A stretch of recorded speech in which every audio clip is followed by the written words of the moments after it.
you're not going to be able to control everything that comes your way, but you can certainly control how you respond to it.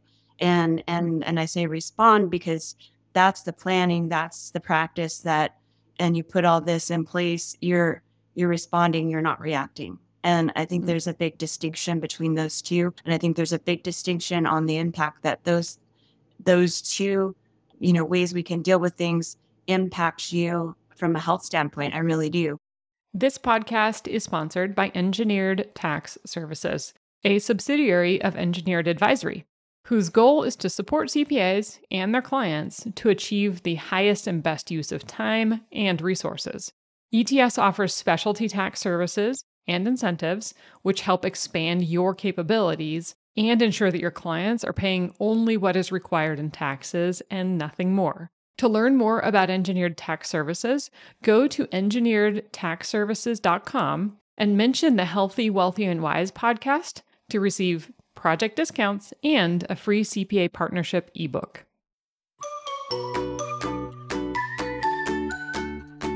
Hi, everyone. This is Heidi Henderson, and you are listening to the Healthy, Wealthy, and Wise podcast for accountants. I am really passionate about people and the industry.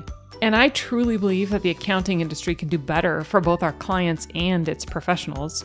So I'm going to share insights from people who have found professional success and who have managed to balance that with their physical, mental, and personal health. So I hope you enjoy, and I hope you get inspired. Accountants can earn free CPE from listening to this episode. Just visit earmarkcpe.com, download the app, take a short quiz, and get your CPE certificate. And now, on to the episode. Hello, and welcome to today's podcast. Our guest today is Darsi Casey, who has managed her own firm. She's actually the co-founder with her partner of Casey Nealon, and it's located in Reno, Nevada, or Carson City, Nevada. They opened their doors in 2006, and before that, she'd been in public accounting since 1989. So she's got obviously lots of experience. Though her title, I love this bio, her title is managing shareholder or CEO. Darsi prefers to see herself as the chief problem solver and the strategic planner for the firm. And she values the privilege of working with interesting clients from different personal and business backgrounds, because that's really what fires her up. So brainstorming with these people, with these business people, and really helping them make informed decisions is one of the things that she absolutely loves the most. She enjoys staying active as well. She's got many hobbies, which I'm hoping we can talk about today. And she's also actually the chair of the Alliott Global Alliance Worldwide Board. And that's actually a CPA association that I've also been involved with for the past 11 years. So Darsi and I have known each other for a while now, and we've worked on a number of projects.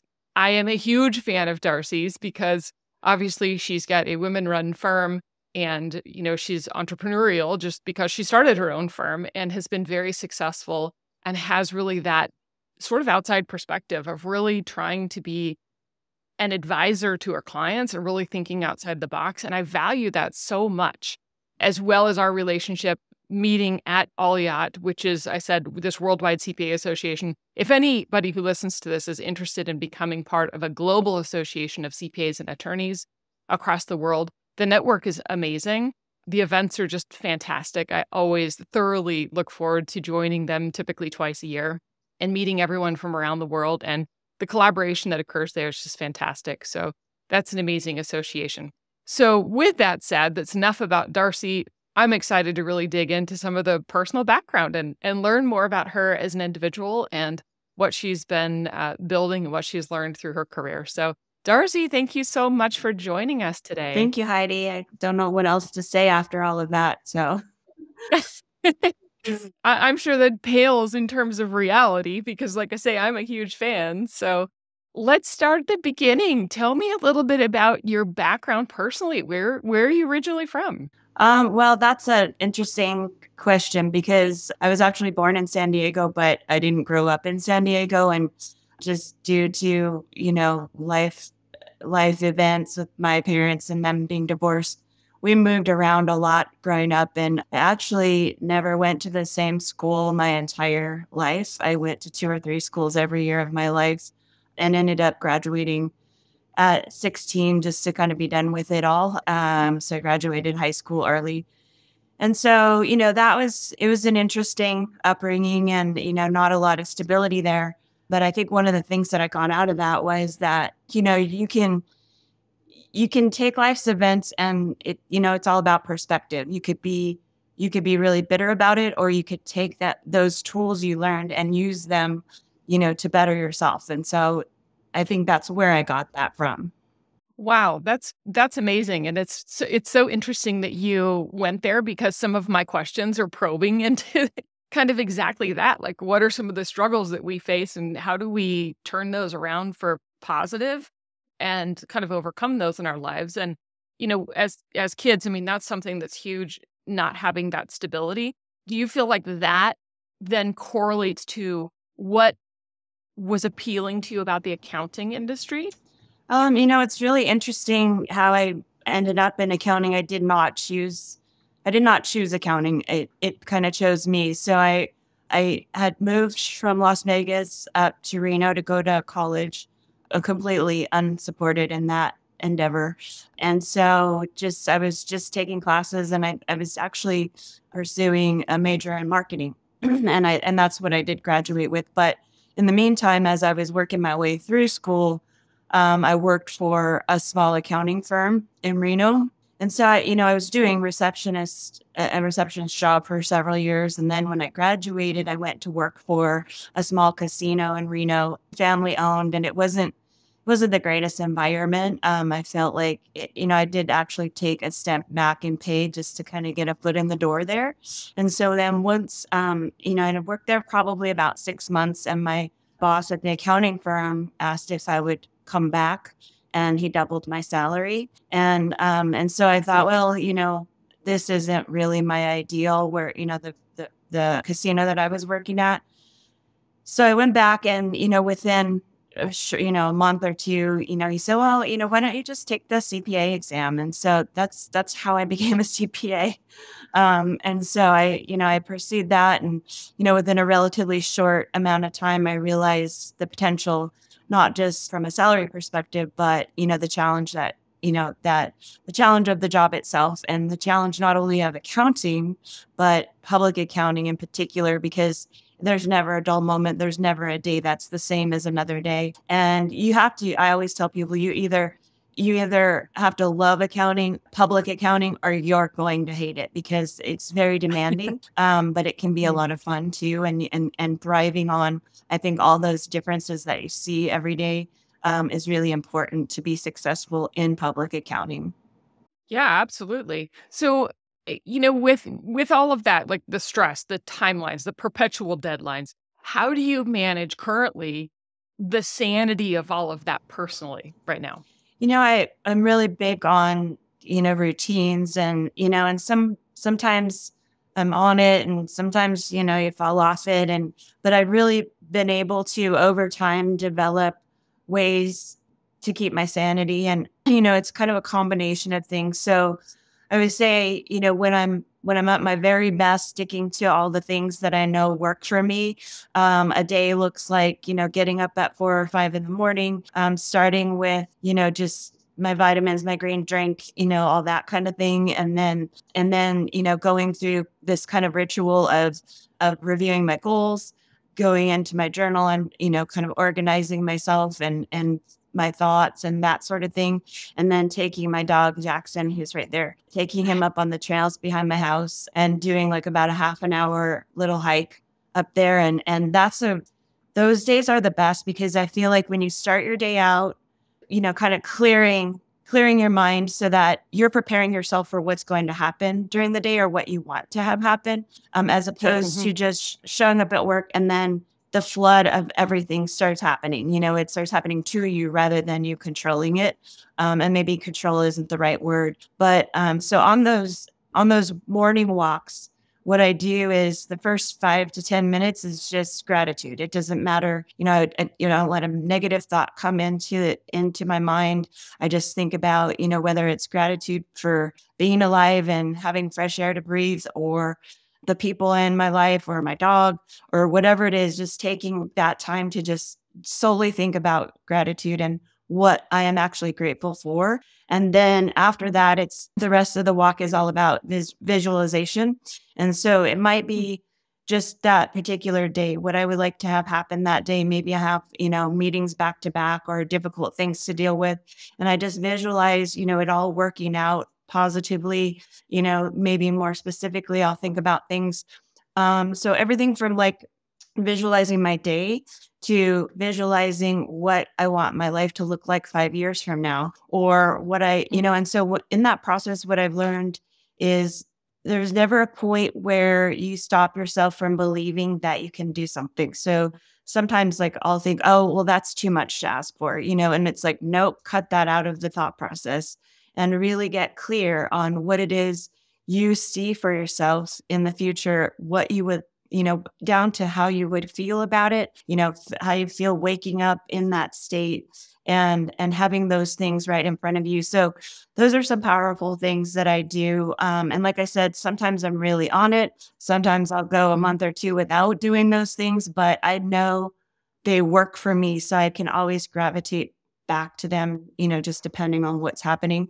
The other thing that I do is exercise has always been a part of my life, and I like variety. So I do a lot of different things. But like right now, my major component of exercise is hot yoga. And I try to do that, several times a week at least, and then mix that up with some cardio and strength training. But I feel like that, that keeps a healthy body. But even more so for me, it's really mental, it really clears my mind to, get a good workout in and just get into that space. Wow. So I've known you for a long time, and I didn't know most of that stuff. And I think it's amazing because I identify with a lot of that stuff too. I try to adhere to a lot of that. I am not as good at doing, that visualization aspect that you talk about, in the morning, because I think, to your point, taking the time to be really intentional about our day changes everything, because it's so tempting.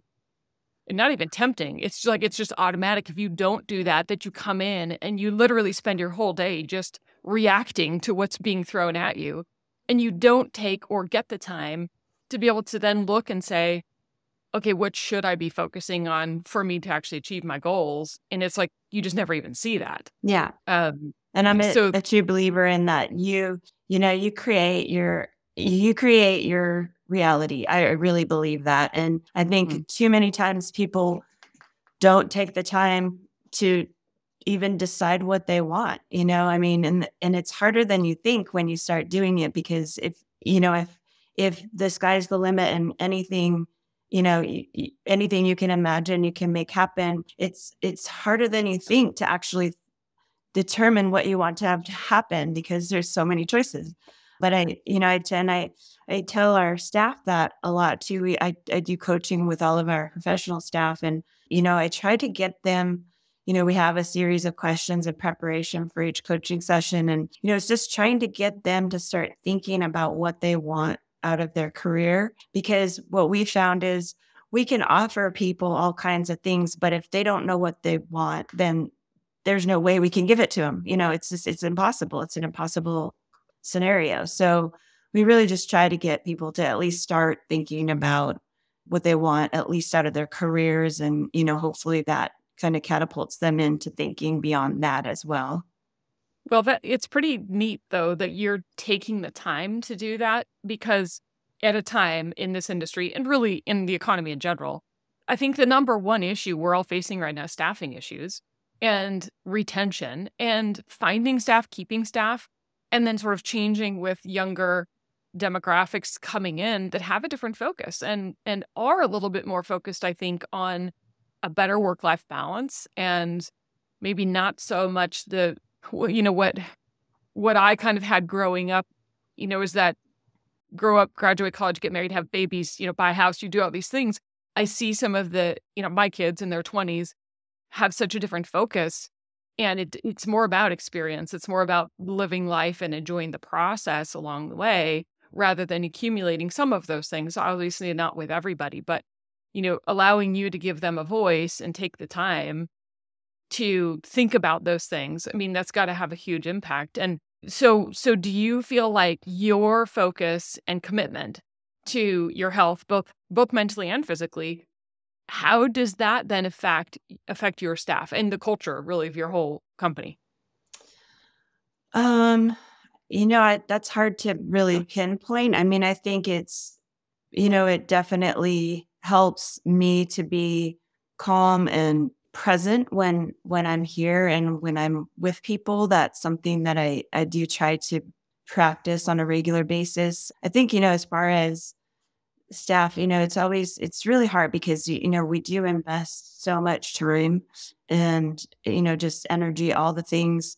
And just the nature of our profession is that, in public accounting, you've got people who are getting their experience requirements to get their license, and then they're moving out of public accounting into private and onto something else. And that's always been the case, right? That's not something new. And so it's something, that you just kind of have to accept. But I don't think the fact that, that there is, relatively high turnover just naturally, not just in this day and age, in this profession, it shouldn't change the way that you, like you were saying, intentionally are, help people and help them develop. So we know that that's going to happen, but I think it speaks to who we are, that we're going to do it anyway. We're going to do all the things to make this a good place to work and a culture that we can be proud of, regardless of what the turnover rate is. And I think that, and a lot of times we've had people who have left and come back. We've had people who have left and become clients. We have, there's all kinds of scenarios where you're building bridges continuously, and you never know where that's going to take you or them. Yeah. Well, that's a pretty neat perspective to keep in mind, and to not have or harbor hard feelings if someone moves on and changes careers as well, looking at the long road in terms of potential opportunities or relationships going forward. So before I'm actually anxious to kind of dig in a little bit more to your firm and kind of how you got here. But before we do that, I have a couple more questions back to kind of talking about your daily habits, your personal habits. And for listeners too, one reason I do this podcast is because having now worked in this industry for the past, I think about 17 years, I feel like there is a really significant lack of focus on taking care of oneself, especially you get tied into tax deadlines and understanding that most are working really long hours. But I think that it really does correlate to how we're able to take care of clients. And when we're taking care of ourselves mentally, physically, all those things, it does trickle down to staff and to clients and how you handle all those things. But that's kind of going back to my next question, which is what led you, I guess, and this might be a difficult question. It's hard to ask, I guess. It might be hard to answer. What was kind of the path that got you to where you are right now, that you realize the value of those morning walks and getting your head straight and setting those intentions? Like, that's usually something sort of you've evolved through your life to kind of get to that point. What do you feel like was that process for you? Well, I think initially, I think I've just always been a really optimistic person. I don't know why that is. I just always have been. Any situation that happens, I'm always looking for the silver lining, the good thing that comes out of it, even if it, on the surface seems difficult or bad. So that's kind of the starting point where I came from. And then just over the years, just, educating myself. I read a lot. I read a lot about, just human behavior, about health, about, fitness, about, mental and just business and emotional intelligence type of concepts and energy. And so one thing I guess would be that just a continuous self-education is part of that path, or has been for me. And then, like I said, and then as life kind of kicks you around a little bit, it's easy to become a little more cynical. And so I think it becomes even more important to develop the habits that keep you, sort of on track with those. And I don't want to just say like positive thinking. It's so much more than that. It's a lifelong dedication to building habits that are healthy. And like I said, it's, some months my habits are very poor, but I know what I need to go back to kind of ground myself and get back in the groove. And so I think that's where, it's trial and error. Like a simple example is, I hate taking vitamins like pills, and I could never get a good routine going with that. And so I kept just exploring different options. And I finally found an option where it's like a little machine and it dispenses a powder and then some water and it shakes it up and you take it like a shot. And Oh, yeah. and so that's been as far as taking vitamins as a habit, that changed that whole thing dynamic for me because I do it every day now because it's so easy and I can tolerate it.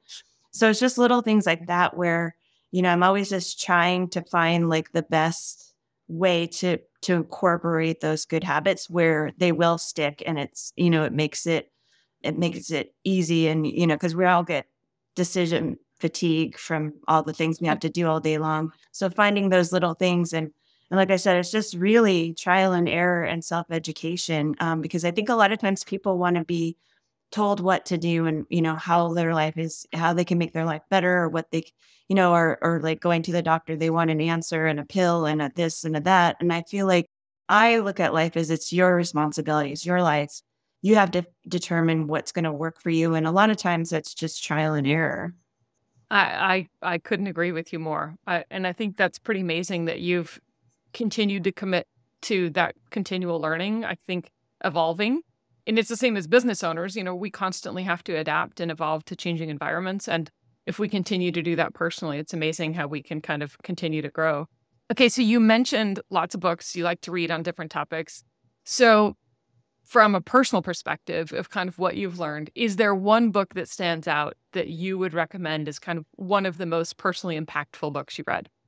And, I think books are interesting because depending on when in your life you're reading something, Mm. it can have different meaning and you see different things in it. And I would say, so, I mean, there's a lot of really great books out there, but I would say the one is kind of a funny story. And I don't know if like, you've seen movies like, I don't know, 17 Again, or maybe Freaky Friday also falls in that category. But there's like the unknown janitor that nobody else sees that gives some weird advice and then you never see him again. And and then you're trying to struggle with the meaning of it throughout, So we had an experience. I was in Florida with my business partner and another staff. And we had gone to see the client and then we were at the bar afterwards and we were talking and this guy, he wasn't even the bartender. I think he was like the bar back. We were talking about something and he kind of like pops up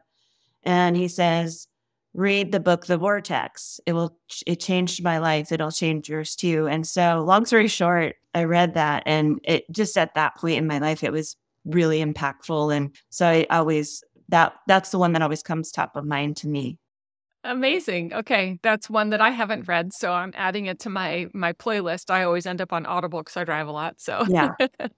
okay, that's interesting. I'm fascinated by that, and I agree with you. I feel the same thing. Like, I read a lot of books, and it's strange because sometimes I'll pick up a book and it doesn't quite resonate, and I don't finish it, and then for some reason I'll pick it back up, a year or 2 years or sometime down the line. And then all of a sudden it hits home. So sometimes, it correlates to what we're dealing with at that moment. And I agree that, it resonates at different times with what we're going through, but that's interesting. So I'll read it and let you know what I Okay. think. Yeah.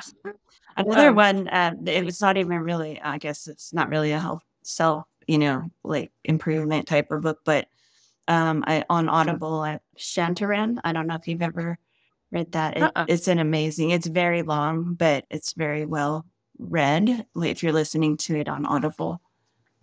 How's that spelled? Or, It's Shantaran, I think. Shantaran.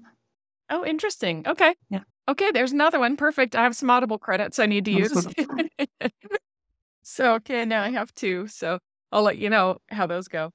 Okay, so back again to one other question as it relates to then kind of your fitness practices. I like what you're saying about you kind of change it up. And I think this is so fascinating because I think you and I feel like we're very similar in a lot of these ways, which I think is very cool because I really look up to you. I have a lot of respect for you, Darci. And I do the same thing. I get really bored. So I change it up all the time, constantly doing something different. And I feel like that's good, for our bodies anyway, to build muscle, to flexibility, endurance, all those different things. What I want to ask you about specifically, especially for listeners, is hot yoga. So I do hot yoga at times as well, only like once a week or something. It's really good kind of, especially like yesterday, I did a weight day. So I'm kind of sore and it's a great way to just kind of work it out in my system. But I feel like hot yoga has a certain persona about it. Or, people think hot yoga, and I don't know, at least it's just me. I envision like, this guy with nothing on, but like, little Speedo shorts in a hot, sweaty room pouring sweat all over. And it's just really disgusting and nasty. And why would anybody want to do that? And I feel like it can be really intimidating for people to think about, especially if they've never done yoga, to think, hey, I'm going to go to this yoga studio and do yoga if they've never done that. So I don't know if it's something you've done for a long time and maybe you're comfortable with it, but what would you share with listeners to I guess counterbalance those fears a little bit? Well, I've been doing hot yoga on a regular basis for probably 8 years, 8 or 9 years. And, even though, like I said, I do like to mix it up and I do other types of exercise, I believe I'll do this for the rest of my life. It's kind of my church, it's so you're able to get on your mat and just be in your own head, but be present in that moment because you're concentrating on what you're doing. And it's so cleansing. I mean, and yeah, I mean, we sometimes will joke, in class that, people will be like, oh, you go to yoga. Oh, that's nice. You do some stretches. And it's like, no, it's intense. But you also shouldn't fear it because I've never been, and I've gone to a lot of yoga studios. In fact, one of the things I like to do, because I travel a lot, being on the Alliott board and all over the world, is I like to go to a yoga class in every city that I visit. And it's in particular, I like to go, I've been to at least 6 different classes in different languages where they're teaching the class in a different language. So it's kind of a cool Wow. little hobby that I do when I'm traveling. And like I said, I like to try to at least hit one class when I'm out of town, in a different town. And I can tell you, there has never been a studio where they aren't completely welcoming, and they'll ask, have you been to a class before? And if they haven't, they'll ask, do you have any injuries or do you have any questions? And they always tell you, if you feel like you can't do it, just lay down on your mat. Shavasana is fine. You can do that all class. It just, and so I feel like it shouldn't be intimidating because the communities are so welcoming. And like I said, I've never been in a studio, foreign or domestic, where people were just very willing to help you in any way. That's kind of what it's all about. So I would not be intimidated at all. That's amazing. Well, I'm not going to invite myself, but for the record, next time we go to Alliott, I would love to go with you if you don't mind company. But like I say, don't feel Of obligated. course. But I would love to go, and I'll second that. I mean, I've been one, like I've worked out most of my life. I was a college athlete, but I was never a gym person. So gyms of any type are terrifying to me. I'm one that I don't like to feel like I'm being looked at in any capacity ever. And so the gym environment is really, really terrifying. And that includes yoga studios. And you're sitting here doing this thing in front of mirrors, and it's really uncomfortable for me to feel like, oh gosh, there's mirrors. And last thing I want to do is sit here and look. But it's really interesting because it's inspiring to me that when I'll go to a class, there is, a mix of men and women, typically pretty even mix, people of all different body types and body styles and sizes and everything else. And the other thing is, once I get in there and I lay on my mat and I begin, it's, to your point, it's like you get into this focus where I don't even see another person. Literally Exactly. don't even Yeah. see anyone else. So, if that's just to say, if we can inspire one single person who listens to this to maybe try it, I'll encourage you that nobody's looking. Nobody is seeing No, you. nobody's looking, nobody's judging, Mhm. everybody's there like for their own reasons. And what's really great about it is one of the things that you learn is many things that you learn are, just kind of patience and some day, even if you go all the time, some days are harder than others. Some days you can't balance it all, and some days you're right on point. And so you realize that in this space, in this time, this is what you have to work with, and that's okay. And that's much like life in general, right? So the idea is that you take all these things you learn about yourself in that space and you apply it to the rest of your life. Mhm. Absolutely. I completely agree. So then now shifting gears, how have you been able to apply those practices to your CPA practice? I think one of the things is just that patience. I mean, I've always been a pretty good listener, but it helps, especially if you run into situations where somebody's upset or, there's something controversial or, that it really helps to just breathe, breathe, listen, try to understand what they're going through, what they're saying, and not react. And like we were talking about earlier, just being able to sort of design your life. You're not going to be able to control everything that comes your way, but you can certainly control how you respond to it. And I say respond because that's the planning, that's the practice and you put all this in place, you're responding, you're not reacting. And I think there's a big distinction between those two. And I think there's a big distinction on the impact that those two, ways we can deal with things impacts you from a health standpoint. I really do.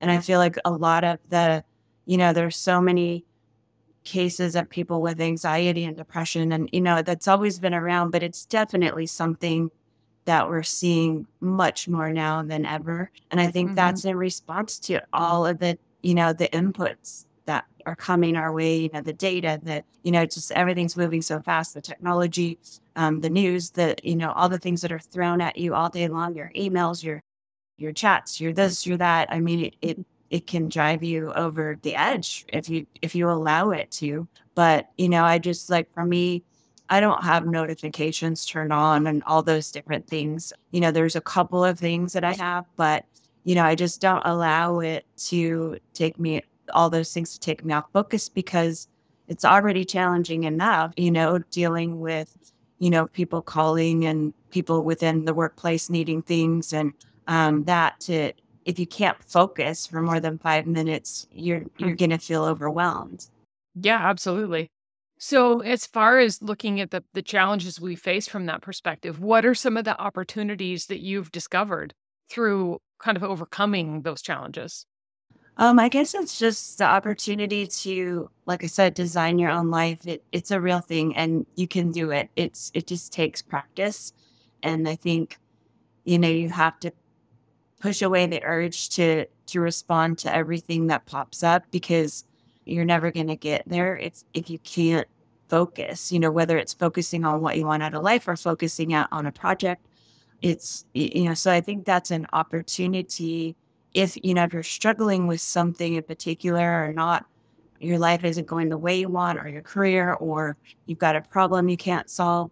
If you can just kind of push out all the noise and be able to singularly focus on what it is that you feel you need to solve that problem, I feel like that's an opportunity. But I think so many people, especially, the younger generation that's been raised in this environment, of cell phones and constant pinging, that it's an addiction. I mean, it's, if you study, those sorts of things, that's what it's meant to be, right? All of these Mhm. things are meant to get you to participate in whatever platform they're selling. And so it actually, having, somebody like something or ping me or whatever, it secretes chemical in the brain that, basically says, I like this is good, but over time it really is not healthy. And if you're not getting what you want out of your career or life, or, have a problem you feel like you can't solve, I say the opportunity is to shut all those things down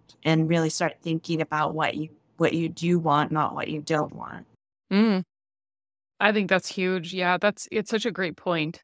And yeah, I mean, I think social media, I think the notifications, even on emails, I mean, controlling that stuff does provide the opportunity to kind of empower oneself, again, to really focus on what matters. Yeah, So and that's using huge. and using those platforms as tools rather than Mhm. having them run you. Mm. Oh my gosh, yeah. That's a great point. So, I would imagine that you deciding to start your own firm as a I should know this statistic, but maybe you do. Pretty sure there are not very many women-run CPA firms. Most firms are run by predominantly male. And not only are you a partner, but you've started your own firm with your other partner who is also a woman. So tell me a little bit about what motivated you guys to do that. And then also it's kind of two-part question, what some of those challenges were with doing that. I mean, that had to be a little scary. So I feel like you're pretty powerful to have come up with that, to be determined to do that and to have accomplished what you've accomplished. So I'm so fascinated by that. So again, it kind of events unfolded that led us here. I think one point to make is that when you, just like in a romantic relationship, when you enter into a partnership, I feel like the key components that you need to have in common are you have to share the same values and have similar work ethic. I think those Mm. are two things with my co-founder Nikki and I. We are very different people. Like we can go into a meeting and come out and we have a completely different perspective on what just happened. And and that can be helpful, it's complementary, but sometimes you can butt heads over that as well. But I think if you have those foundational components of shared values and work ethic, that can carry you through those differences, when they're not synchronized or, complementary.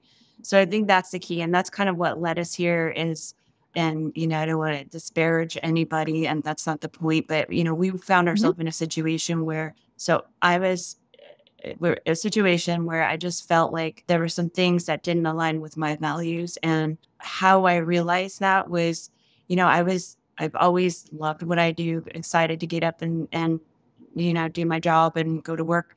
And I found myself waking up with my stomach hurt. I just felt like something was happening that wasn't in alignment with who I was. And I could feel it in my body physically. Mhm. And so, long story short, that went on for a while. And it was one of the scariest things because I was a partner in another firm prior. And one of the scariest things was to break that apart and leave that firm and leave that partnership. But, at the end of the day, we just kind of split the sheets, half the staff, half the clients. It was kind of a 50-50 deal. And while it was one of the scariest things that I ever did, I couldn't not do it. It's like there's Ugh. no way I could have stayed in that situation just for me personally. So while it was scary, it was necessary. And then, once we made that decision, it was actually really exciting. There was no fear after that point. I'd already been practicing for, I don't know, 20 years, close to 20 years. So, had a client base. And, when we opened up our doors here, we were literally having, the last bit of carpet put down and things happening while we're opening our doors. And we always laugh about, Nikki would say, well, CCH isn't going to be able to convert the data. And I'm like, no, no, it's not an option. It has to be done by this date or we're going to find somebody else. And so it was just literally like, take no prisoners. This is happening. If you can't do it, we'll find somebody else to do it. And, no is not an option. And that was it. And it's been, there really hasn't been any scary times to speak of financially since we started. And I think that just speaks to, like I said, both of our work ethic. We just work hard and we feel like that's part of the deal.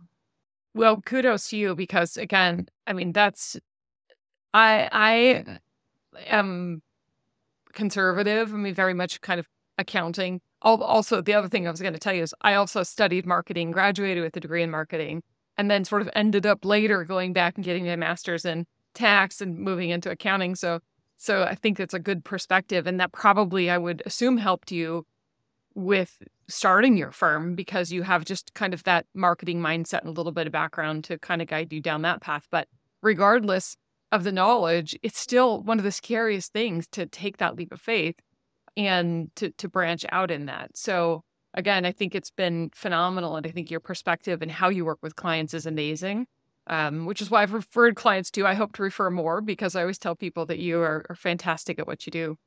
So one interesting question I have is, so what do you know now that you wish you knew when you were 20? Um, ugh, I don't know. Like I said, I've always been such an optimist that I feel like, and I don't feel like that's a bad way to be. I feel like that's kind of the energy you bring and what comes back to you. I don't know. I can't really think of anything specifically. I feel like it's just, it's all a journey. And I guess I've always known that. And I think, maybe it's just because of the fact of how I grew up and was bouncing around all the time. I feel like I was an old soul at an early age. And so maybe that's why I can't really think of anything. That's okay. I think it's, it's reflective too of just kind of your internal journey of growth. So a little bit on that same note with a different spin though, is if you were talking with a young person who was thinking about public accounting as a career path, what would you say to them in terms of, you know, what they would face in this industry? I think that, like I said earlier, you've got to love it or you're gonna hate it eventually. So, making sure that, it's not only that accounting's not only the right profession, but that public accounting is the right fit. And I get it that people have to come in and try it to see if they're gonna like it, and sometimes they don't. But I also, like I was saying earlier, what I would tell them and what I would tell anybody in any profession, is to really spend time reflecting on what it is you want. What do you want out of your life? And that changes over time, right? So that's why it's good to always be self-evaluating, because the more clear that you can be about that, then the more likely you're going to get it. I know that sounds so obvious, but I think a lot of times people are not happy with where they're at, or they feel like they haven't received what they deserve, or things like that. But if you can clarify that and be clear with the people that you work with that those are the things that you want, because they can help pave the pathway for you. But when you're unsure, then so is everyone else. So I just feel like and it's not as easy as it sounds to do, but that's the advice I do give people all the time, is to really give some thought to what it is they're wanting to do with their life. And yeah, you gotta, there's trial and error involved in everything. And, you start something and it doesn't work out, and that's okay. That's part of the process as well. But I Hmm. think just being honest and communicating with people, especially if you're an employee, the more communication and honesty that you can, bring to the table, you're going to get that back. Absolutely.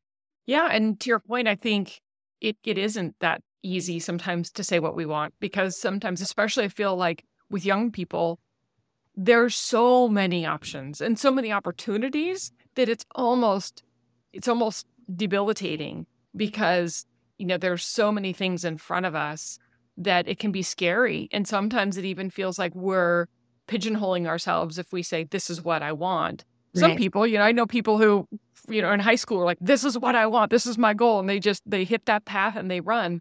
But others, it is absolutely a journey of, trying things, evolving, maybe feeling we want something and then realizing maybe not, and kind of evolving that process. And I appreciate what you're saying and agree that, reinventing ourselves is not a bad thing. No, and we've had through this coaching that I do, I mean, we've had people who, they're struggling with deciding whether they want to stay in public accounting. And, we've helped them transition to other jobs, so, and, maybe every employer isn't that open-minded, but you might be surprised, and I think honesty is really important. And like I said, it kind of goes to those core values and the things that will really carry you through life. And sometimes you're dealing with people that maybe don't have, you're not in alignment. And I feel like you can, as you define yourself more,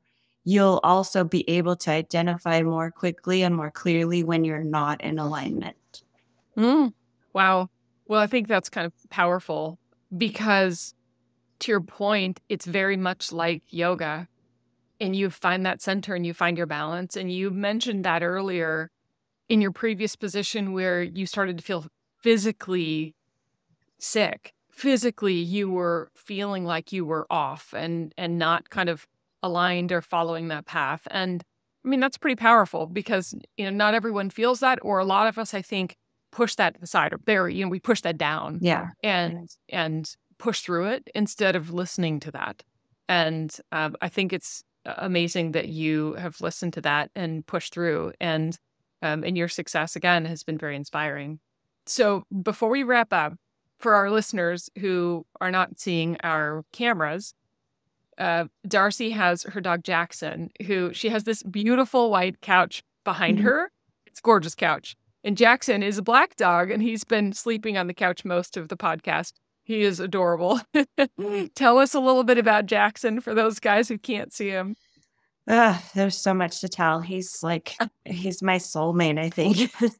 So I adopted him when he was 8 weeks old. He was a rescue, and I thought I was adopting a little black lab. And within a year, he started showing some aggression. And long story short, I had him several years, and he had tried to bite at several people, and I started questioning whether it could handle this dog. Was it fair?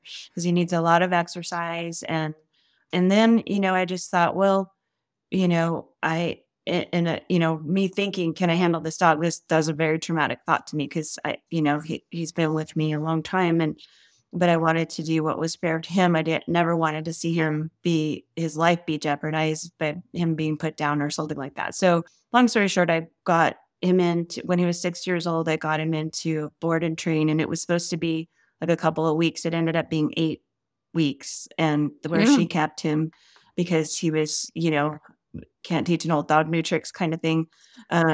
But she was a great trainer. And then they also train you as the owner and train you how to utilize tools so that you can introduce them to new people and make sure he stays safe, everybody stays safe. So since then, we haven't had any problems. I know what to do with him. And what she had told me was the deal you make with him is that he must listen to you, but in exchange, you're not going to let anybody go into his space without his permission.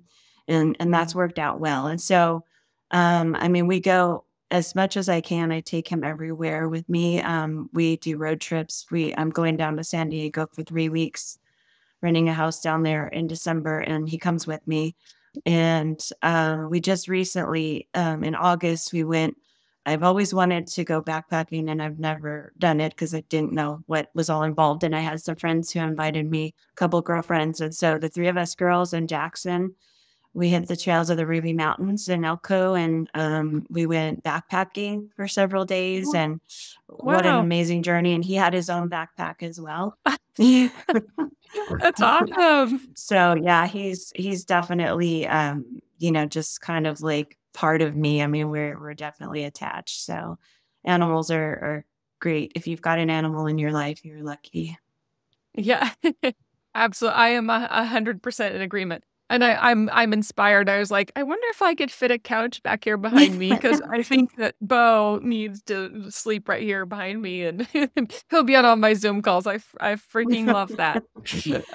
So how very cool. Well, Darci, I'm so glad we got to chat, and thank you so much for coming on and kind of sharing your story, because I know sometimes it's a little awkward to just kind of open up your heart and who you are as a person.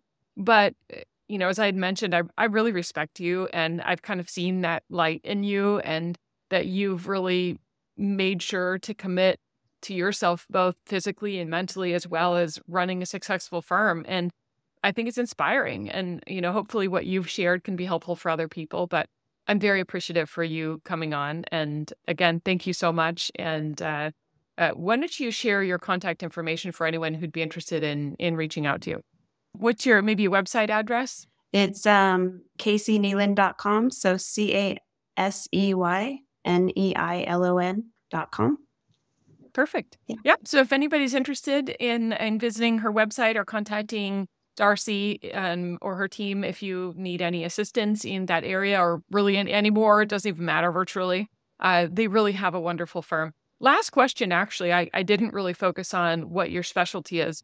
Is there a particular client or specialty that you feel like you really shine and people that you could help? There is. It's not necessarily industry driven, although we do a lot of real estate and trust work and, kind of estate planning, that realm. But really at the heart of all of that are what we call serial entrepreneurs. So they're the crazy people who have multiple businesses that are running a million miles a minute, and they're really looking for, a team of people that can be on their team to help advise them in real time. And so, that's the shortest version of it. But yeah, and again, like a lot of practitioners don't take on that type of work because it's just a lot, it's not as focused as it could be if you're just doing tax returns. But in general, we don't like to just do a tax return. We feel like that's kind of an after the fact product. And transactional. And so we really look for clients who are looking for advice, want to partner in that journey, whether it be because of their businesses or there's family office, there's groups of clients. So typically I work with a client who, as a group maybe has 10 or 20 different entities at a minimum, entities or trusts or family members, just they're all interrelated. Oh, that's amazing. Okay, well, that's really good to know because, we certainly run into those. And if anyone listening, has a need, again, I cannot speak highly enough about Darci and her team. So with that, we will close. But again, Darci, thank you so much for joining. It's been a pleasure. Thank you, Heidi. Thanks for having me. Absolutely. We'll be talking with you soon. Thanks.